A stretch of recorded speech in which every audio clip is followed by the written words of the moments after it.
Paul, Nakia Watson appeared to make the most of his opportunities on Friday. With him, where have you seen the biggest jump in the last year since he came here, and also in what ways do you feel like he can contribute to the team moving forward this season? Yeah, I think Nakia he did have a good night and good start, and I think the biggest jump has probably been just his combination of understanding what he's being asked to do, and then I think confidence in himself, right? And he did some. I loved his first run. He took it and ran behind his pads, and then felt like he played. And as far as his, what will his contributions being going forward, it's. I thought, Nakia and really the backs, they learned a lot from Taiwan last year, and Nakia did a nice job on some special teams plays, and certainly. They're all going to be asked to do different things, but but I think that, he's put himself in position. He's worked really hard, at the teams, at the running back, different skills there. And I think it's where not only is he confident, I think certainly we, but more importantly, everyone around him is confident in him. Jeff. Paul, understanding it's just one game, but based on what you saw of your screen game to the backs against South Florida, do you think that will be a viable weapon for you guys this year, and if so, why? It's got a chance to be. We were 50-50 on him, and it's like any play. When you execute, you got a chance, and I think there's certain teams you'd like to be able to do it to more than others, but obviously you got to be able to execute them. But we had a couple that were good and a couple that weren't good at all. Paul, you scored 6 touchdowns offensively and had 400-some total yards. Was there enough, though, to nitpick about just in terms of negative yardage plays and missed blocks and stuff like that when you looked over the tape? Oh, yeah. And it wasn't didn't have to try to manufacture.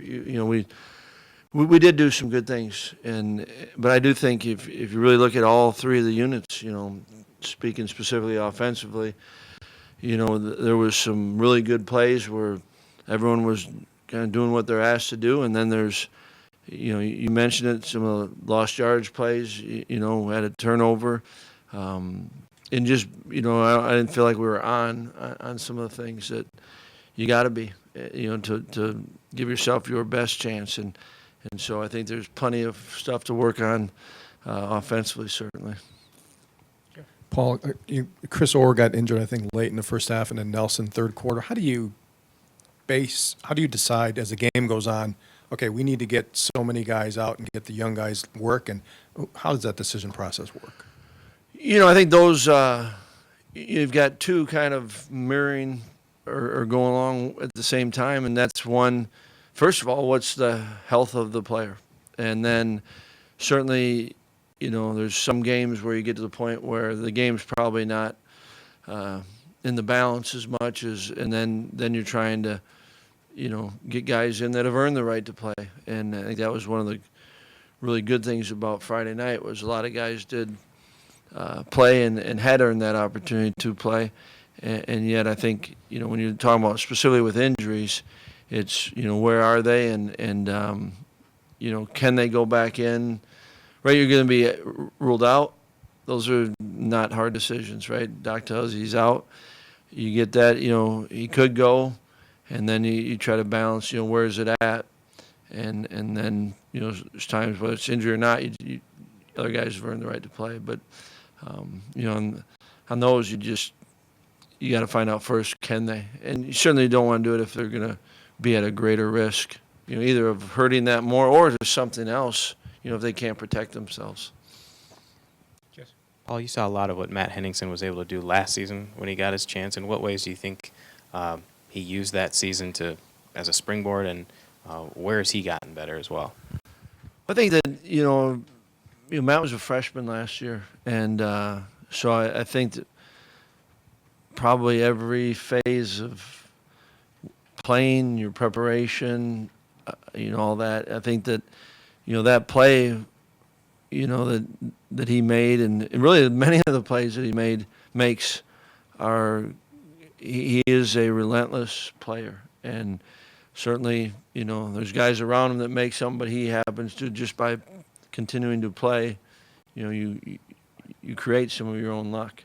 And, I think, every player that's played can learn from things you do well and things you don't do well. And I think, it matters to him. So he's going to take all the possible coaching points. And I think that's what you appreciate about him. And he works his tail off in practice, off the field, all those things. So, he's still young and learning to play. But it's fun when a guy like that does get a chance to make plays, because he puts himself in that position. And certainly others around him are doing, good things. And that's usually how, not even just defense football in general works. On JT's big run, KP did a heck of a job coming in and blocking, and so it's that's what's fun about the game, is effort matters, and certainly improvement matters, but it takes more than just one.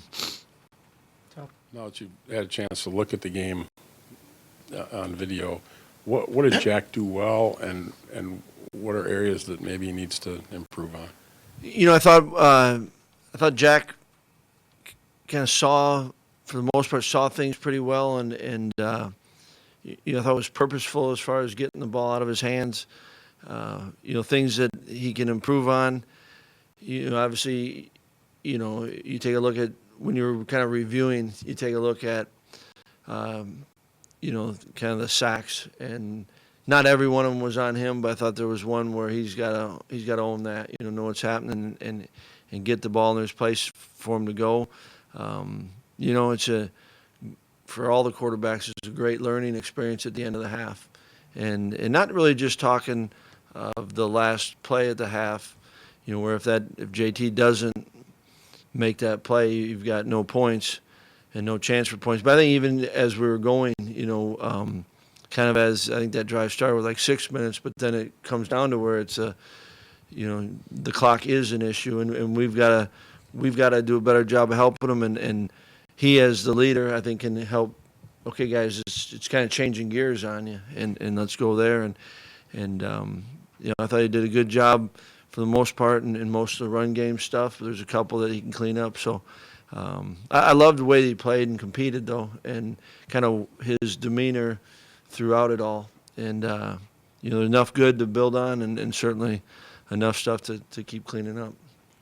He missed a couple of deep balls. Is that a concern at all? Because he didn't really do that much last year either. Yeah, the first one with Q, the protection was pretty solid. On the second one with Q, it was, I think, two different kind of way you look at that one there, and I think it's, just he missed him. The first one, I thought that it had a shot at it, and it overshot it a little bit, but I liked his willing. It was comfortable for him on that one. It wasn't like he had to stress it, and wasn't like he was trying to force something either. So, but if we're going to be better offensively, we're going to have to win those present themselves. I think that's a big part of it too, is, you say, and we're saying, when they present themselves, we got to take advantage of them. That doesn't mean you got to force them. I thought even in camp, we got in a little moment where we were, so we got to just keep working on that.